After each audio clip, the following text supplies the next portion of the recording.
ने अपने बच्चों को क्या पढ़ाया? हमारा दुश्मन कोई भी नहीं, हमने कामयाब होना है, ठीक है। हम उन्हें खुद को डेवलप करना है और वो करके वो करके वो अब आगे चले गए। इस टाइम अल्लाह ना करे। और हमें सिर्फ मैट्रिक तक यही पढ़ाया जाता है, पाकिस्तान जिंदाबाद, कश्मीर लेकर रहेंगे, ठीक है। तो वो दूध मांगे तो खीर देंगे, कश्मीर मांगे तो बस यही पढ़ाया गया।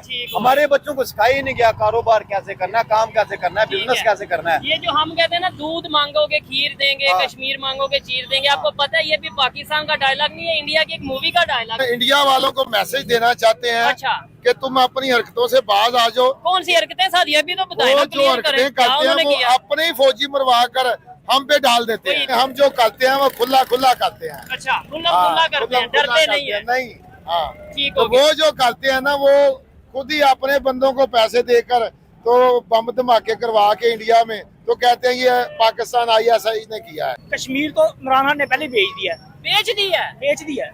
वो किसे बेचा है? अमेरिका को। अमेरिका तो कश्मीर में नहीं है। वो ऐसा ना, मैं अमेरिका इंडिया के साथ है, अच्छा ठीक है। और इमरान खान और जनरल बाजवा जो हैं वो गए थे अमेरिका, अच्छा ठीक है। ठीक है। जिस दिन अमेरिका गया उसके 2 दिन बाद न्यूज चल गई कि उन्होंने ना कानून तो हटा दिया है। कश्मीर के मामले पे अगर आप बात करते तो हंसी आती है। अच्छा, यकीन कर ले, हम छोटे थे तो हम कहते थे कि कश्मीर बनेगा पाकिस्तान, और मैं कहता हूँ कि पाकिस्तान क्या बनेगा। हमारा मेन दुश्मन जो है ना यहूदी है। अच्छा, यहूदी। और हमें यही पढ़ाया जा रहा है, इंडिया दुश्मन है, इंडिया दुश्मन है, कश्मीर लेके सारी उम्र लेके तो नहीं रहा। उन्होंने पहले भी कहा था हम लाहौर में आकर चाय पियेंगे, वो आए इंशाल्लाह हम उन्हें चाय पिलाएंगे जैसे 1965 में पिलाई थी। 1965 में भी इन्होंने देखा था, इन्होंने वो जो मूंछों वाला बंदर एक भेजा था उसका हमने क्या हाल किया था। 1965 में या अभी नंदन की बात कर रहा हूँ। पाकिस्तान जो अपने मुसलमान है ये जज्बे से चलते हैं। अच्छा, हमारे अंदर जज्बा है। अच्छा। 1965 में हमारे जो अल्लाह के नेक बंदे थे उन्होंने बम ऐसे पकड़कर फेंके थे। कैसे? हाथों से तो सबने, मैंने भी सुना है कि हाथों से बम पकड़ के, लेकिन थोड़ा सा अगर टेक्निकल सोचें कि हाथों से बम कैसे पकड़े जा सकते हैं, आप तो सर मुलाजम हैं, तो आप मुझे बताएं हाथों से बम पकड़ा जा सकता है? नहीं पकड़ा जा सकता। अच्छा, तो फिर ये जो कहानी बनी है, इंडिया तो बहुत आगे चला गया है। कैसे आगे चला गया? मतलब क्या उन्होंने ऐसा किया? उन्होंने ये क्या किया, उन्होंने हैकर बैठाए हुए हैं अपने। अच्छा, हमारे मुल्क में से लोड उड़ जाता है। कश्मीर की बात करते हैं, एक वक्त में आपने नाम सुना था बर्मा, आज उसका नाम दुनिया हस्ती से मिट चुका है। क्यों? उस वक्त भी हम सारे मुसलमान सोए हुए थे। जो हाल अभी फलस्तीन का हो रहा है, उस वक्त भी फलस्तीन और बर्मा का यही हाल हो रहा था। उस वक्त सारे मुसलमान सोए हुए थे। रिक्शा कितने का इस टाइम, इसकी क्या कीमत होगी? सर ये 1,80,000 का मैंने लिया था 2017 में। सेकंड हैंड नहीं, नया मैंने लिया था। इस टाइम इसकी 4.5 लाख कीमत हो चुकी है। हमारी फौजें पाकिस्तान जब चाहेगी और जिस वक्त चाहेगी हम कश्मीर उनसे इंशाल्लाह ले लेंगे। अवाम है ना हमारी, अगर इसको खाली इसको बॉर्डर पे रखा जाए ना, कहें कि अब इंडिया को जीतना है, यकीन माने ये फौज की जरूरत ही ना पड़े। मुसलमान के अंदर एक जज्बा है, हिम्मत है, अल्लाह ताला ने पैदा की, और एक मुसलमान 100 काफिरों पे भारी होता है। कौन है कुदरती अमल को बंद करने वाला? कौन होता है कि डैम्स वहाँ पे बना के और आप वाटर स्टोर करने वाला? उन्होंने क्यों बंब नाल मरना साडे तो पहले अन्ने सी हो। ਪਹਿਲੇ ਵੀ ਤਾਂ ਵੇਖੋ ਨਾ, ਪਹਿਲੇ ਵੀ ਕਈ ਮੁਆਹਦੇ ਹੋਏ ਨੇ, ਉਸ ਟਾਈਮ ਇੰਡੀਆ ਦਾ ਫਾਇਦਾ ਸੀ। ਅਗਰ ਹੁਣ ਕੁਝ 5 ਸਾਲ ਪਹਿਲੇ ਆ ਕੇ ਪਾਕਿਸਤਾਨ ਦਾ ਫਾਇਦਾ ਹੋ ਰਿਹਾ ਤਾਂ ਹੁਣ ਤਕਲੀਫ ਕਿਉਂ ਹੋ ਰਹੀ ਇੰਡੀਆ ਨੂੰ? ਅਗਰ ਮੁਕਾਬਲਾ ਨਹੀਂ ਕਰ ਸਕਦੇ ਤੇ ਧਮਕੀਆਂ ਵੀ ਨਾ ਦੇਣ। ਅਗਰ ਧਮਕੀਆਂ ਕਰਨੀਆਂ ਤਾਂ ਫਿਰ मैदान 'ਚ निकलन। मर्दानगी तो इस चीज़ को कहते हैं ना। लड़ाई झगड़े से इधर से हम कहे कि हमारे पास एटमी बम है, हम चला देंगे, तुम्हें तबाह कर देंगे, उधर से वो कहेंगे हम तबाह कर देंगे, तो उनके पास भी एक ज़रिया है तबाह करने का, क्योंकि वो पानी का एक झलक भी छोड़ देना तो आधे से ज़्यादा पाकिस्तान की आबादी ऐसे ही तबाह हो सकती है, जिसमें जनूबी पंजाब तबाह हो सकता है, जिसमें आधे से ज़्यादा पंजाब जो कि वो भी तबाह हो सकते हैं। या तो यूनाइटेड नेशन में मसला उठाएं जाके, या तो हमें उनसे हक लेके दें हमारा, क्योंकि किसान हैं बेचारे, रोज़ पिसते हैं वो।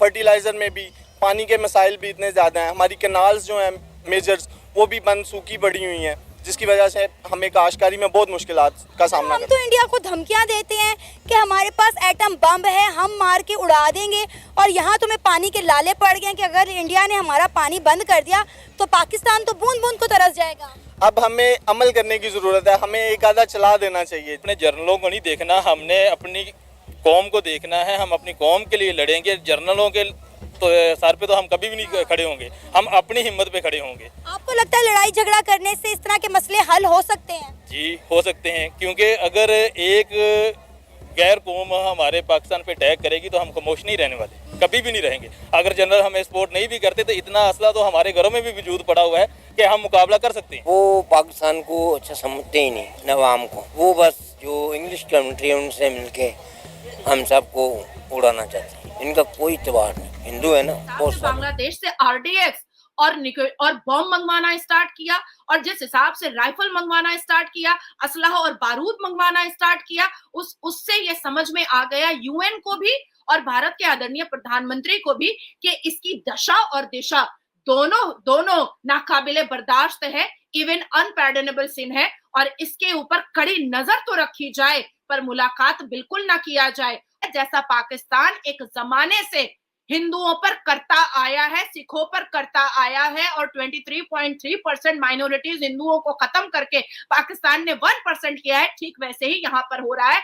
और यूनुस साहब पाकिस्तान से ट्रीटी करके इसीलिए बुलवा रहे हैं RDX, असला और बारूद, ताकि जो 1 करोड़ 1.5 करोड़ से ऊपर हिंदू बचे हुए हैं उनको भी खत्म कर दिया। मुस्लिम कट्टरता नहीं है, ये तालिबानी एक्टिविटीज है, ये जिहादी एक्टिविटीज है, ये मुसलमान नहीं है। ये मुसलमान का नाम रख करके ये अपनी क्रिमिनल और अपनी आतंकी हरकतों को अंजाम दे रहे हैं, अपने अश्लीलता के नंगे नाच को इस्लाम का नाम दे करके उसको एक्सक्यूज दे रहे हैं और अपने आप को बचा रहे हैं। आजादी मिल गई, आजादी दे दिया प्रधानमंत्री ने, आदरणीय प्रधानमंत्री मोदी जी ने आजादी दिया है। अब उसको मौज करो, लाल चौक पे हनुमान चालीसा पढ़ो, भारत का झंडा लहराओ, बोलो भारत माता की जय। तो इससे ज्यादा और क्या चाहिए? बात ही नहीं है कि वो इन्हें बुलाएं, ठीक है।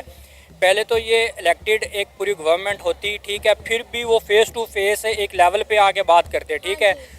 हालात हमारी गवर्नमेंट के नहीं है, और इंडिया, मैं नहीं समझता कि वो अब हमें वो गिनता है कि अब इनके साथ कोई हमें डायलॉग करने चाहिए, ठीक है, क्योंकि अब वो एक सुपर पावर बनता जा रहा है, ठीक है। जो ज़मीनी हक़ाइक़ है उनको मानना चाहिए। हम वैसे एक वो अपने पैट्रियोटिज़म में बेशक नारे लगाए, लेकिन जब तक हमारा अपने अंदरूनी हालात, अपना अंदरूनी सिस्टम नहीं ठीक होता, तब तक हम इंडिया से कभी भी एक लेवल पे आके बात नहीं कर सकते। ना हमारी हुकूमत चाहती है, ना उनकी हुकूमत चाहती है कि मसला कश्मीर हल हो। उनके भी खाबे बंद होंगे, इनके भी खाबे बंद होंगे। ये अपने आप को मजलूमियत का रोना जरूर रो रहे हैं, लेकिन ये मजलूम नहीं है। दोनों हुकूमतें अपने तौर पर ये मसला हल करना ही नहीं चाहते।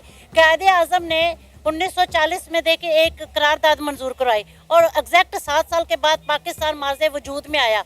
क्या वो एक शख्स पाकिस्तान बना गया? इनसे कश्मीर नहीं लिया जाता।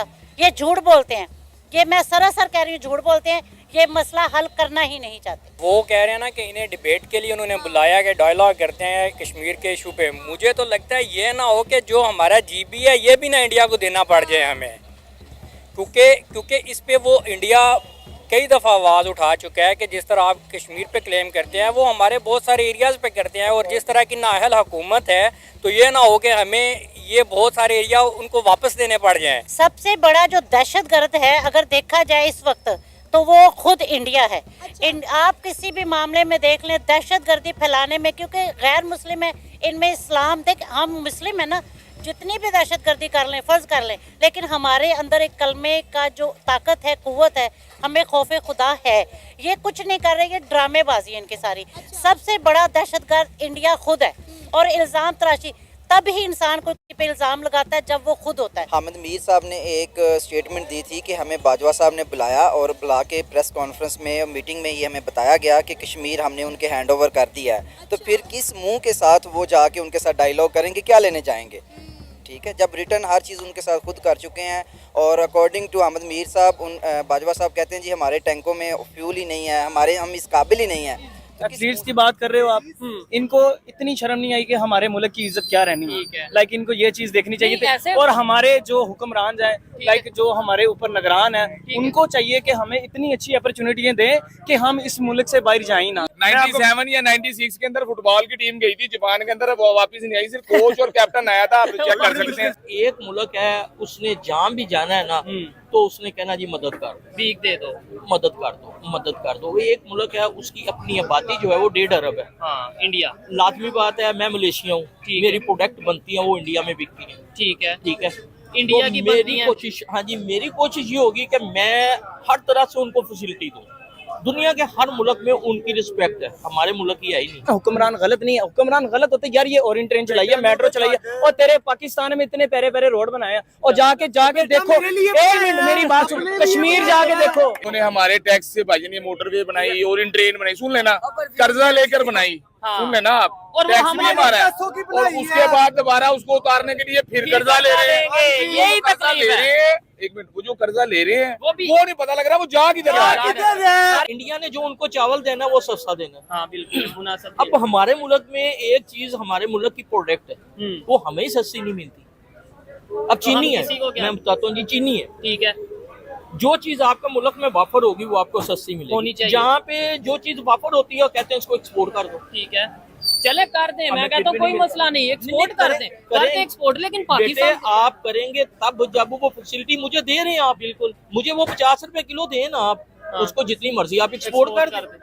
अब मुझे एक्सपोर्ट करने के बाद आप कहेंगे मुल्क में से चीनी खत्म होगी, 30 रुपए रेट और बढ़ गया। अब जिसने भेजा, अब एक बंदा वो भेज रहा है, हो सकता है उसने उनको स्पॉन्सर ही दे के भेजा हो कि भाई आपने वहां से स्लिप होना है। मैं अपना दर्द नहीं देख रहा, ओवरऑल देखो यार, ये ऐसे ही मासूम, है। लिसन, यार, मेरी बात इसमें सुन, इसका लिसन क्या टू मी, कसूर मेरी है? बात सुन, मेरी बात सुन। नहीं, इन्हें 5,000 रुपया चाहिए है तेरे पास, नहीं वो ये अच्छा, इसका मतलब है ये तो अगर आप दर्द फकीर हो, अभी आप कह रहे थे जी, कि कमाना है, जी, अभी आप कह रहे थे कि कमाओ अपना, आप फकीर हो, आपके पास सारी चीजें अल्लाह पाक ने, नहीं, नहीं, ये लॉजिकल बात कर रहा है। लिसन, मेरी बात सुने, सोशल मीडिया किस लिए होती है? ताकि अपनी ओपिनियन दे सके, अपनी ओपिनियन देने के लिए होती है। वो रो रहा है, वो कौन रो रहा है? ओए अल्लाह का शुक्र है, तेरे से अच्छा आगे सोता हूँ। खैर लड़ाई की तरफ नहीं जाना।